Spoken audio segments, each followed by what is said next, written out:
Bienvenidos viajeros oníricos, es tiempo de ver una historia clásica de terror, la primera en haber combinado el género con la ciencia ficción y que se convirtió en un clásico. Esta no es otra que No tengo boca y debo gritar de Harlan Ellis, así que sin más preámbulos, comencemos. El cuerpo de Gorrister colgaba flácido en el ambiente rosado, sin apoyo alguno, suspendido bien alto por encima de nuestras cabezas, en la recámara de la computadora, sin balancearse en la brisa fría y oleosa que soplaba eternamente a lo largo de la caverna principal. El cuerpo colgaba cabeza abajo, unido a la parte inferior de un retén para plantar por la planta de su pie derecho. Se le había extraído toda la sangre por una incisión que se había practicado en su garganta de oreja a oreja. No había rastros de sangre en la pulida superficie del piso de metal. Cuando Gorrister se unió a nuestro grupo y se miró a sí mismo, ya era demasiado tarde para que nos diéramos cuenta de que una vez más Am nos había engañado, había hecho su broma, su diversión de máquina. 3 de nosotros vomitamos, apartando la vista unos de otros en un reflejo tan arcaico como la náusea que lo había provocado. Gorrister se puso flácido como la nieve. Fue casi como si hubiera visto un ídolo de vudú y se sintiera temeroso por el futuro. «Dios mío», murmuró y se alejó. 3 de nosotros lo seguimos durante un rato y lo hallamos sentado con la cabeza entre las manos.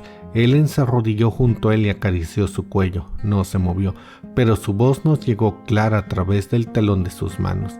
«¿Por qué no nos mata de una buena vez, señor? ¿Cuánto tiempo voy a ser capaz de soportarlo?» Era nuestro 109º año en la computadora. Gorrister decía lo que todos sentíamos, Nidop, y ese era el nombre que la computadora le había forzado a usar porque se entretenía con los sonidos extraños. Fue víctima de alucinaciones que le hicieron creer que había alimentos enlatados en la caverna. Gorrister y yo teníamos muchas dudas. «Es otra engañifa», les dije, lo mismo que cuando nos hizo creer que realmente existía aquel maldito elefante congelado. ¿Recuerdan? Benny casi se volvió loco aquella vez. «Vamos a esforzarnos para recorrer todo ese camino y cuando lleguemos va a estar podrido o algo por el estilo. No vayamos. Va a tener que darnos algo forzosamente porque si no nos vamos a morir». Benny se estremeció. Hacía 3 días que no comíamos. La última vez fueron gusanos espesos, correosos como cuerdas. Nidop ya no estaba seguro. Si había una posibilidad, cada vez más se le antojaba lejana. De todas maneras, allí no se podía estar peor que aquí. Tal vez haría más frío, pero eso ya no importaba demasiado. Calor, frío, lluvia, lava hirviente o nubes de langostas, ya nada importaba. La máquina se masturbaba y teníamos que aguantar o morir. Ellen dijo algo que fue decisivo. «Tengo que encontrar algo, Ted. Tal vez allí haya unas peras o unas manzanas. Por favor, Ted, probemos». Cedí con facilidad, ya nada importaba. Sin embargo, Ellen me quedó agradecida. Me aceptó 2 veces fuera de turno. Esto tampoco importaba. Oíamos cómo la máquina se reía juguetonamente mientras lo hacíamos. Fuerte, con risas que venían desde lejos y nos rodeaban. Ya nunca llegaba el clímax, así que ¿para qué molestarse? Cuando partimos era jueves. La máquina siempre nos tenía al tanto de la fecha. El paso del tiempo era muy importante. No para nosotros, sin duda, sino para ella. Jueves. Gracias. Nipdog y Gorrister llevaron a Ellen alzada durante un largo trecho, entrelazando las manos que formaban un asiento. Benny y yo caminábamos adelante y atrás para que si algo sucedía no pasara a nosotros y no perjudicara a Ellen. Qué idea ridícula la de no ser perjudicado. En fin, todo era lo mismo. Las cavernas de hielo se hallaban a una distancia de unos 160 kilómetros y al segundo día, cuando estábamos tendidos bajo el sol quemante que había materializado, nos envió maná. Un gusto orina hervida naturalmente, pero lo comimos. Al tercer día pasamos por un valle de obsolescencia lleno de esqueletos de unidades de computadora que se enmohecían desde hacía mucho tiempo. Am era tan despiadada consigo misma como con nosotros. Era una característica de su personalidad, el perfeccionismo, ya fuera el deshacerse de elementos improductivos de su propio mundo interno o el perfeccionamiento de métodos para torturarnos. Am era cuidadosa como los que la habían inventado, quienes desde largo tiempo estaban convertidos en polvo y habían tornado realidad todos sus deseos de eficiencia. Podíamos ver una luz que se filtraba hacia abajo desde arriba, así que teníamos que estar muy cerca de la superficie, pero no tratamos de arrastrarnos para averiguar. No había virtualmente nada arriba. Desde hacía más de 100 años allí no existía cosa alguna que pudiera tener la mínima importancia, solamente la empollada superficie de lo que durante tanto tiempo había sido el hogar de millones de seres. Ahora solamente existíamos nosotros 5 aquí abajo, solos, con Am. Oía que Helen decía desesperadamente: «No, Benny, no vayas, no sigamos delante, no, Benny, por favor». Y entonces me di cuenta de que hacía ya algunos minutos que oía a Benny decir: «Voy a escaparme, voy a escaparme, voy a escaparme», repitiéndolo una y otra vez. Su cara, de aspecto simiesco, se hallaba marcada por una expresión de triste y deleite beatificado, todo al mismo tiempo. Las cicatrices de las lesiones por radiación que Am le había causado durante el festival se hallaban encogidas formando una masa de depresión rosada y blanca, y sus facciones parecían actuar como independientemente unas de otras. Tal vez Benny era el más afortunado de nosotros. Se había vuelto completamente loco desde hacía muchos años. Pero si bien podríamos decirle a Am todas las horribles cosas que se nos ocurrían, si bien podíamos pensar los más atroces insultos dirigidos a los dispositivos de memoria o a las placas corroídas, a los circuitos fundidos y a las destrozadas burbujas de control, la máquina no toleraría que intentáramos escapar. Benny se escurrió cuando traté de detenerlo. Se trepó a un cubo de memoria de los pequeños que estaba volcado hacia un lado y lleno de elementos en descomposición. Allí se detuvo por un momento y su aspecto era el de un chimpancé, tal como Am lo había deseado. Luego saltó y se sostuvo de un fragmento de metal corroído y agujereado. Subió hasta la parte más alta, colocando las manos tal como lo haría un animal, y se trepó hasta un borde saliente a unos 20 pies de distancia de donde estábamos. «Ted, Nimrod, por favor. Oh, Ted, Nimrod, por favor, ayúdenlo. Deténgalo antes de que», dijo Ellen. Las lágrimas bañaron sus ojos. Movió las manos sin saber qué hacer. Pero era demasiado tarde. Ninguno de nosotros queríamos estar junto a él cuando sucediera lo que pensábamos que iba a suceder. Además, nosotros nos dábamos cuenta muy bien de lo que ocurría. Cuando Am alteró a Benny durante el periodo de su locura, no fue solamente su cara lo que cambió para que se pareciera un mono gigantesco. También había cambiado otras partes más íntimas. A ella sí que le gustaba eso. Se entregaba a nosotros por cumplido, pero cuando era con la cosa que ahora era Benny, entonces sí que le gustaba. Oh, Ellen, la del pedestal, Ellen pristina y pura. Oh, Ellen, la impoluta, buena porquería. Gorrister la abofeteó. Ellen se acurrucó en el suelo, todavía mirando al pobre Benny llorando. Llorar era su gran defensa. Nos habíamos acostumbrado a su llanto desde hacía ya 75 años. Gorrister le dio un puntapié. Entonces cruzamos al oírse el sonido.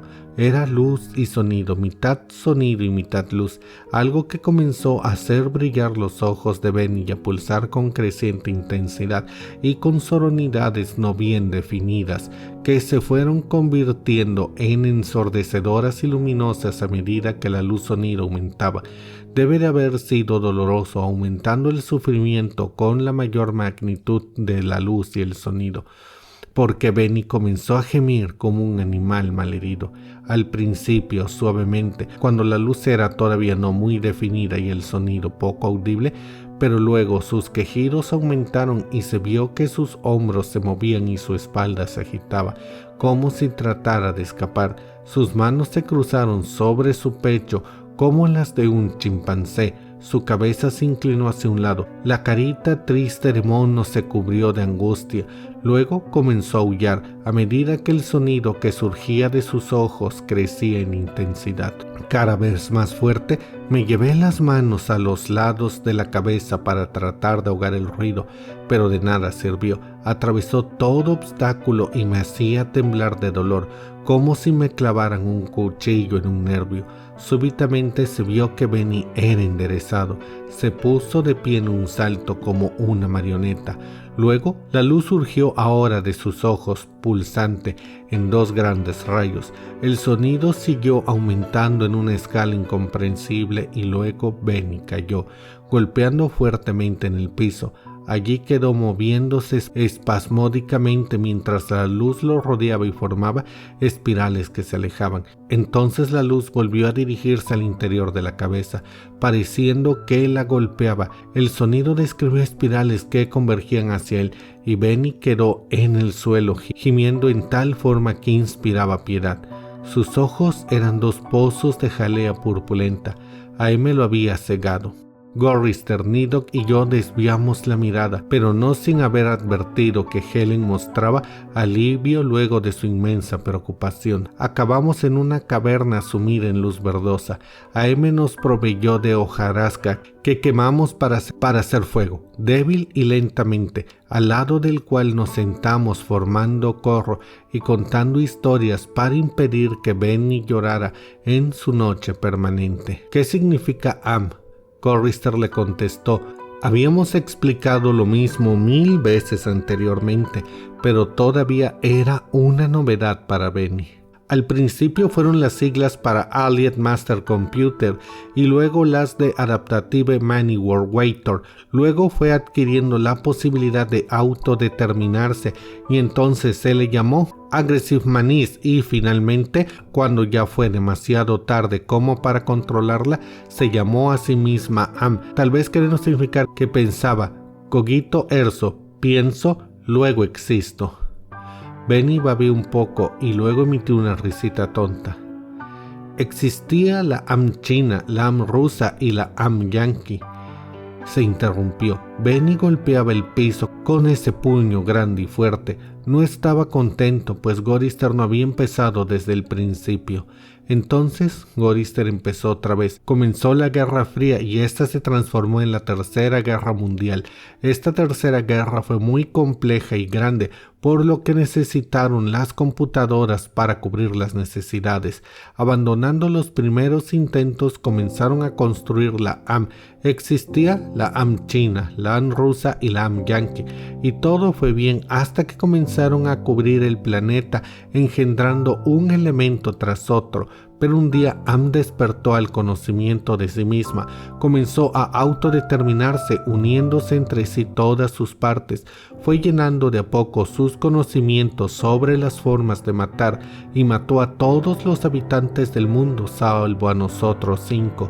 Luego, Am nos trajo aquí. Benny sonreía ahora tristemente, también babeaba, y Ellen le limpió la saliva con la falda.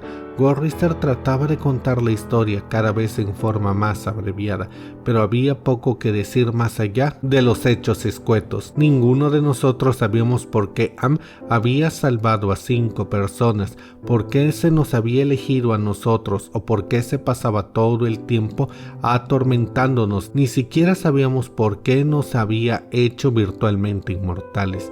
En la oscuridad sentimos el zumbido de una de las series de computadoras. A 1 kilómetro de donde nos hallábamos, otra serie pareció que comenzaba a zumbar a tono con la primera. Luego, uno por uno, todos los elementos comenzaron a zumbar armónicamente y pareció que un ruido especial recorría el interior de las máquinas.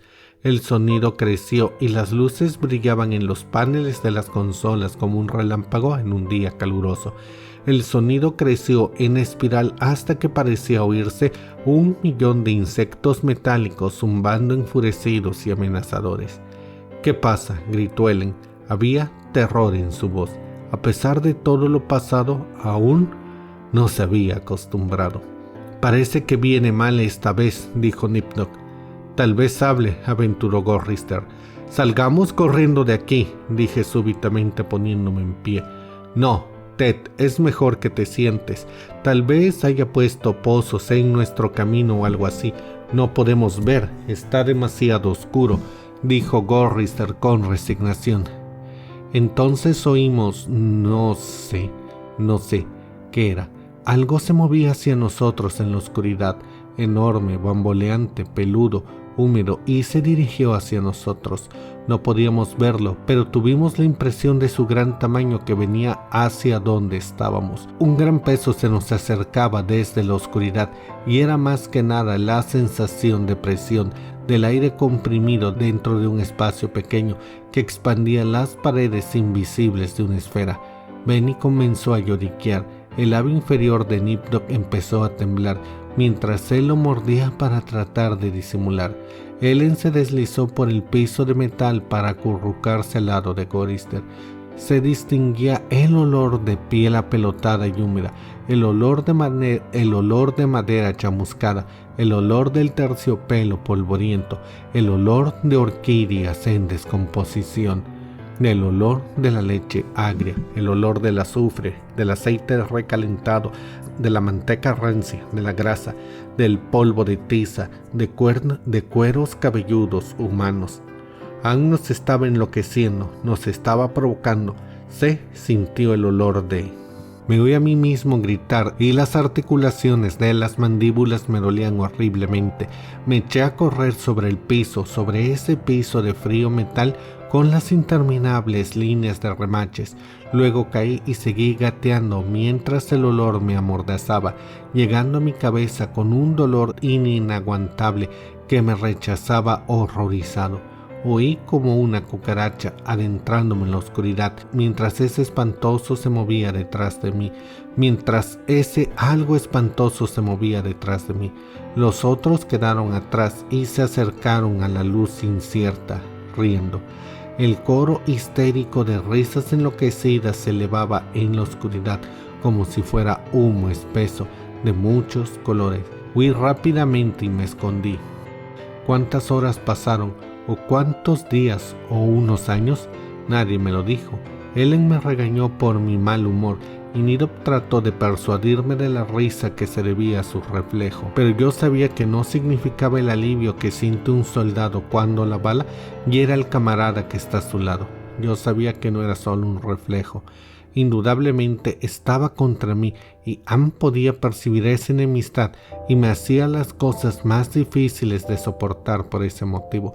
Habíamos sido mantenidos vivos, rejuvenecidos, habíamos permanecido como constantemente en la edad que teníamos cuando Anne nos trajo aquí abajo y me odian porque yo era el más y el que había sido menos alterado por Anne. De eso estaba seguro. Dios mío, que estaba seguro. Esos dos sinvergüenzas y la basura de Ellen. Benny había sido un brillante teórico, un profesor de la universidad, y ahora era poco más que un ser semihumano, semisimiesco. Había sido buen mozo, pero la máquina estropeó su aspecto. Había sido lúcido, la máquina lo había enloquecido. Había sido gay, y la máquina le había agrandado sus genitales hasta que parecieran los de un caballo. Anne realmente se había esmerado con Benny. Gorrister solía preocuparse, sonador, se oponía en forma consciente.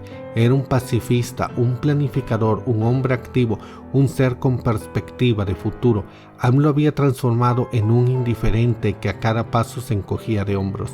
Lo había matado en parte al no permitirle participar. Am lo había robado. Nidop solía adentrarse solo en la oscuridad y quedarse allí largo tiempo. No sé lo que hacía. Am nunca nos lo hizo saber, pero fuera lo que fuese, Nidop volvía siempre pálido, como si se hubiera quedado sin sangre en las venas, temblando y angustiado. Am lo había herido profundamente, si bien nosotros no sabíamos en qué forma. Y Ellen, ¡esa basura!